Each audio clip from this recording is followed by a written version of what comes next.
இப்போ தமிழ்நாட்டில் ஒரு தவிர்க்கப்பட முடியாத ஒரு கட்சியாக வருவதாக நினைக்கிறாங்க. விஜயை பொறுத்த வரைக்கும் தாவேக்கா லைவில் இருக்கணும்.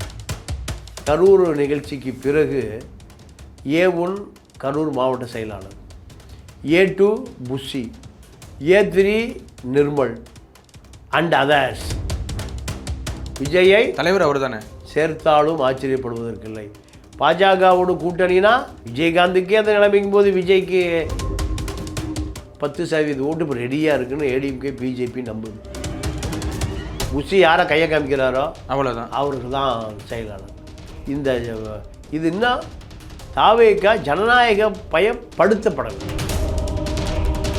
புதிய சிந்தனை நேயர்களுக்கு வணக்கம். இன்றைய சிறப்பு நேர்காணலின் நம்முடன் இணைந்திருக்கும் சிறப்பு விருந்தினர் மூத்த பத்திரிகையாளர் திரு தமிழா பாண்டியன் அவர்கள். ஐயா வணக்கம். வணக்கம் ஐயா. 40 நாட்கள் கழித்து இன்று விஜய் அவர்கள் ஒரு குழு கூட்டியிருக்காரு, செயற்குழு நினைக்கிறேன்.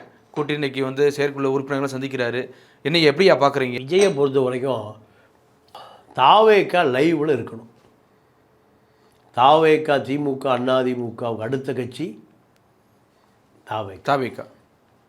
இப்படி மக்களிடம் ஏதாவது ஒரு செய்தி கடத்தி கொண்டே இருக்க வேண்டும் என்பது தான் சினிமாக்காரனுடைய ஸ்ட்ராட்டஜி. சினிமா எடுக்கிறதுக்கு முந்தைய பரபரப்பாக இருப்பான், பூஜை ஓடும்போதும் பரபரப்பாக இருப்பான், கேசட்டு ஆடியோ லான்ச் பரபரப்பாக இருப்பான், எடுத்தவர் பரபரப்பாக இருப்பான், முதல் காட்சி இப்போ இதுதான் இப்போ லைம்லைட்டு. இப்போது இந்த கட்சி ஆரம்பிக்கப்பட்டு இப்போ தமிழ்நாட்டில் ஒரு தவிர்க்கப்பட முடியாத ஒரு கட்சியாக வருவதாக நினைக்கிறாங்க. அப்படி இல்லையா? அப்படி இல்லை, நிலைமை அப்படி இல்லை. ஆனால் நீங்கள் இப்போ பொதுக்குழு உறுப்பினர்னு தமிழ்நாடு முழுக்க இருக்கக்கூடிய அத்தனை மாவட்டங்கள்லேருந்து பொதுக்குழு உறுப்பினர்லாம் வரல. மொத்த கும்பலை கூட உட்கார வச்சுருக்காங்க. திமுக அதிமுகவை போல கிராமங்கள் தோறும் கிளை தோறும் கட்டமைப்புகள் உருவாக்கப்படலை. அதிலிருந்து தான் பொது குழு உறுப்பினர் வருவான்.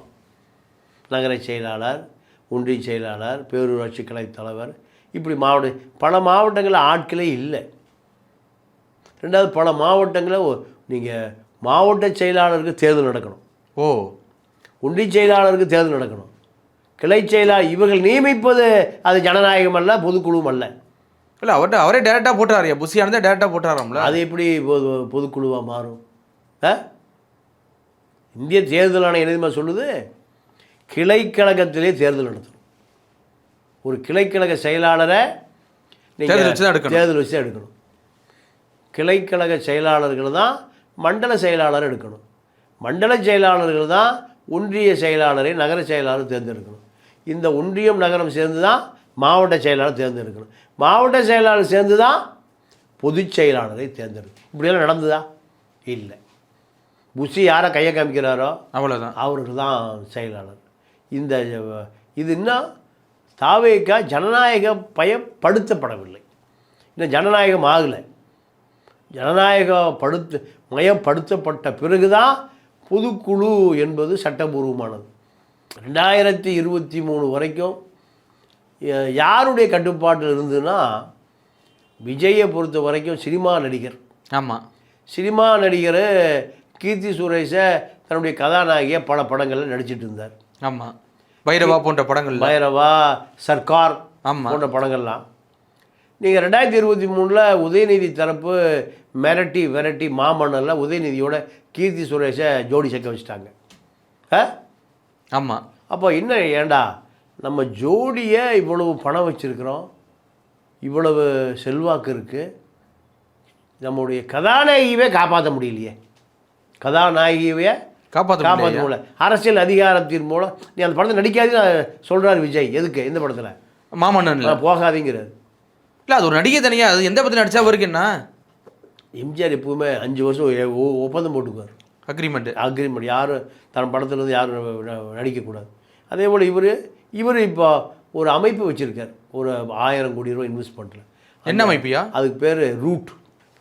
ஜெகதீஷ் பழனிசாமி இந்த நடிகைகளை பூரா கால் சீட், இந்த அத்தனை அவர் ஒரு 2-3 வருடத்திற்கு தேவையான கால் சீட்டை வாங்கி வச்சுருக்கார். எதுக்கு யார்? படத்தில் நடிக்க தானே? படத்தில் நடிக்கிறது. ஆனால் புது நிறுவனம் வந்தாங்கன்னா நேரடியாக அந்த நடிகிட்ட கால் ஷீட் ஒப்பந்தம் போட முடியாது. ஓ, இவர் மூலியமாக தான் இந்த நிறுவனம் யாருடைய பினாமி நிறுவனம்? விஜயுடைய பினாமி நிறுவனம். ஓ, இது லீடிங் ஆக்டர்ஸ் ஃபுல்லாக அவர் கண்ட்ரோலில் இருக்காங்க. நயன்தாரா, ஹன்சிகா, திரிஷா எல்லாமே இந்த விஜயுடைய நிறுவனத்தில் ஜெகதீஷ் பழனிசாமி இடம் இந்த அப்பாயின்மெண்ட் வாங்கணும், அவங்களுக்கு தான் பணம் கொடுக்கணும். இப்படியான நிறுவனம். இதெல்லாம் எப்போ கொண்டு வந்தாருன்னா மாமன்னன் படத்தில் கீர்த்தி சுரேஷை நடிக்க வைத்ததுக்கு பிறகு தான். அப்போ விஜய்க்கு என்ன தேவைப்படுது? நமக்கு ஒரு அரசியல் தேவைப்படுது.